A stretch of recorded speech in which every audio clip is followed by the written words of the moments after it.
The big engines were not very happy with their extra workload on the island of Sodor. Not only did they have to pull their trains, but they had to shunt them together instead of Thomas doing it for them. They were very grumpy and would often be late for their trains because they took so long shunting.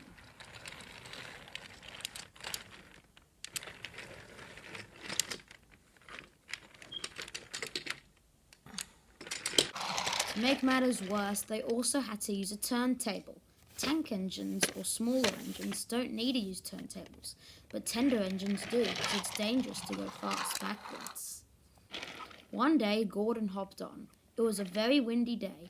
He tried to stop in the right place, but the wind just kept blowing him, and he wasn't trying very hard. To make matters worse, he was really grumpy. Eventually, his driver came out. "Your big tender upsets the balance. I'm sorry, but we'll just have to pull the next train backwards." Gordon was very cross. Is there like not a loop or something that we can go to?" "No, I'm sorry." Oh, the indignity. Gordon arrived at the platform. Some people teased him. "Look, it's a tank engine." "Oh, it's only Gordon." James was laughing too. "Ha ha ha. Be careful, you might stick too. I'm not so big as you." James eventually came back later that day. He was trying to turn around to get into the sheds, but it was a very windy day. The wind blew him round like a top. "Wow!" cried James. Gordon arrived just in time to see the action unfold. "Ah!" cried James. He spun around, and when he stopped, he was still facing the wrong way. He didn't care. Gordon laughed. "Playing roundabouts, are you? Be a sensible engine." James didn't reply. He just rolled into the shed. That night, the engines had a meeting. Gordon has to pull his train backwards and people think he's a tank engine. James has to spin on a turntable like a top. It's disgraceful. "I think I have an idea to solve this," he told them. "Yes," said Gordon, "we'll do it tomorrow." The engines had decided to go on strike. The next day, a mob of angry passengers were at the platform. "We want our money back. I'm going to be late for my meeting. Where's the train? I'm going to be late for my meeting. Where is the train? Where is the train?" The Fat Controller sat in his office listening to the noise outside. What could that be? Is there no train? Was it late?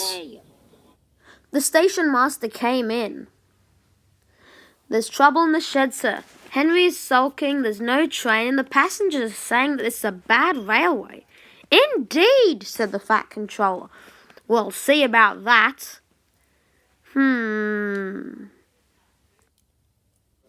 And he sped away to the sheds.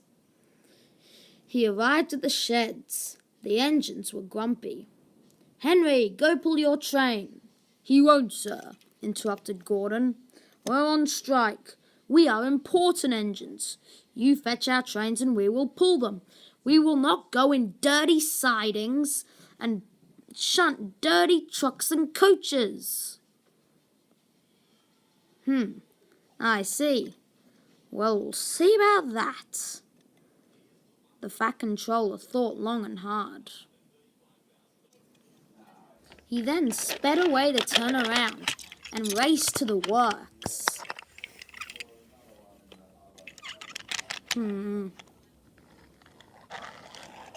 "Oi, you! Are you the controller?" "Yes." "We want our train." "Well, it'll be coming in a minute." And the Fat Controller sped away. He climbed the viaduct and was soon speeding along nicely. He raced into the works and came out a few minutes later heading to Vickerstown. "Oi, Thomas, do you have a free moment?" "Yes, sir." "I have a special for you." "Ooh, a special, sir. Thank you, sir." "We must go and fetch the new engine." Ooh, a new engine? Where is it, sir? It's at the works. Oh, okay.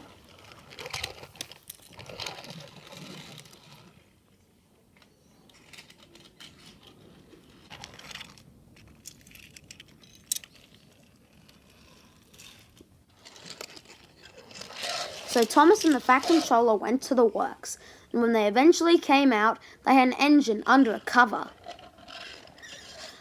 They finally arrived back at the yards. Edward came up. "Oh, is this the new engine, sir?" "It sure is, Edward. You're just in time for us to uncover the engine." A workman slowly undid all the sheets. "Ooh, a saddle tank. And number 6. Just then the Fat Controller spoke up. "The big engines think that they're too important to shunt trains. How about you 3 run the main line for a while?" "Ooh, yes, please, sir." And that's exactly what they did.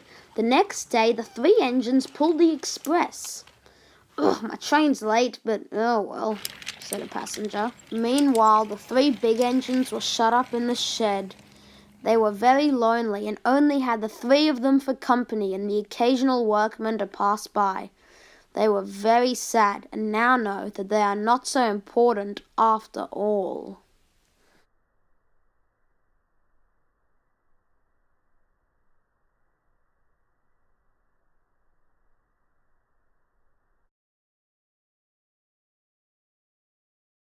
Hey guys, I was gonna film Percy on screen, but just before I begin, his entire wheel came off. So yeah, the axles weren't rusty, so I don't know why, but yeah, the wheel was cracked for a while, and if you notice, it's actually wobbly. Well, not wobbly, but wonky.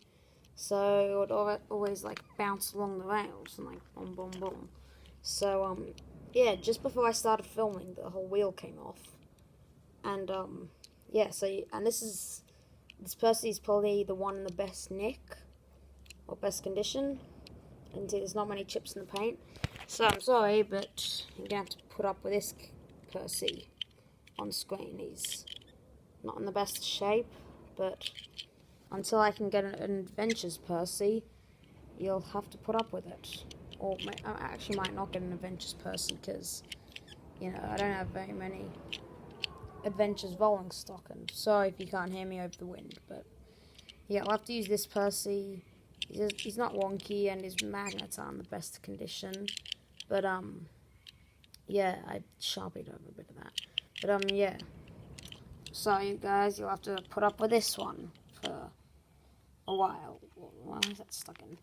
So, yeah, I was, for a scene, the scene where, I was gonna cover it like a tarpaulin, to hide Percy, but, just as I was doing that, the whole wheel came off, and hold on, I think I have it here somewhere. There's one part, and there's the other. So, if you can see that, so, yeah, the entire wheel just cracked off, and you can see that looks all right now, but well, now it doesn't. But yeah, so yeah.